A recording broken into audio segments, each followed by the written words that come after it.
Les biens collectifs doivent-ils être considérés comme des biens publics, sous tutelle d'État?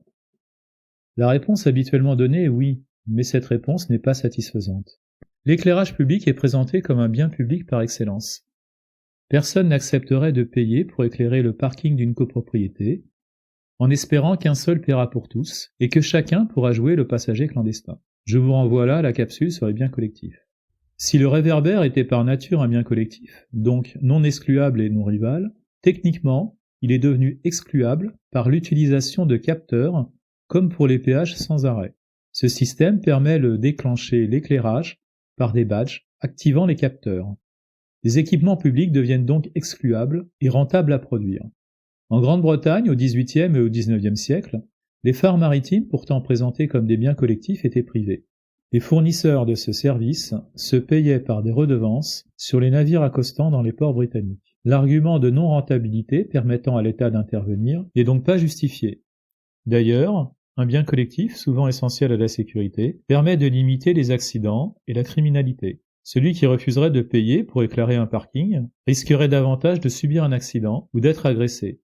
Son assurance lui imposerait alors un malus. Ce seraient donc les assurances qui paieraient pour de tels biens collectifs afin de limiter leurs coûts liés au remboursement de sinistres. Indirectement, ce seraient donc les assurés qui seraient facturés. Il n'y aurait aucun avantage à jouer les passagers clandestins. Même en cas de non-excluabilité, l'intervention de l'État ne se justifie donc pas pour la production ou le financement de biens collectifs. Mais qu'en est-il des biens collectifs impurs? Pour les biens clubs, c'est réglé. Ils sont excluables, donc facilement rentables. Il est en effet possible de faire payer l'entrée à la piscine à son véritable coût. Pour les biens communs, c'est autre chose, puisque ces biens sont rivaux et non excluables. Chacun voudra en profiter jusqu'à l'épuisement. La question relève alors de l'écologie et de l'épuisement des ressources naturelles. Reprenons l'exemple de l'industrie de la pêche dans le golfe de Gascogne. Les chalutiers espagnols et français se font la guerre en pratiquant la surpêche, jusqu'à épuisement des ressources halieutiques. Le problème est donc bien que les poissons appartenant à tout le monde, personne ne s'occupe de leur préservation. C'est ce qu'avait déjà constaté Aristote en disant la chose suivante: ce qui est commun à tous fait l'objet de moins de soins, car les hommes s'intéressent davantage à ce qui est à eux qu'à ce qu'ils possèdent en commun avec leurs semblables. Il n'avait pas tort. Les biens communs doivent donc ne plus l'être pour ne pas disparaître.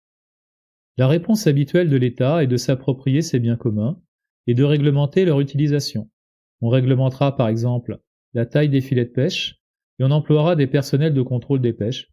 Mais évidemment, il faudrait une infinité de fonctionnaires pour tout contrôler, avec des coûts prohibitifs. Sans compter qu'il deviendrait rentable de corrompre des fonctionnaires pour qu'ils regardent ailleurs. L'autre solution est de transformer le bien commun en bien privé, en permettant par exemple aux pêcheries d'acheter des espaces de pêche qu'elles entretiendraient alors en permettant aux poissons de se reproduire et en exerçant des poursuites contre tout pollueur ou pêcheur non sociétaire de la pêcherie. Donc au revoir l'État.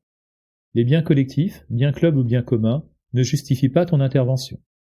Mais il te reste les services publics, dont nous parlerons dans une prochaine capsule.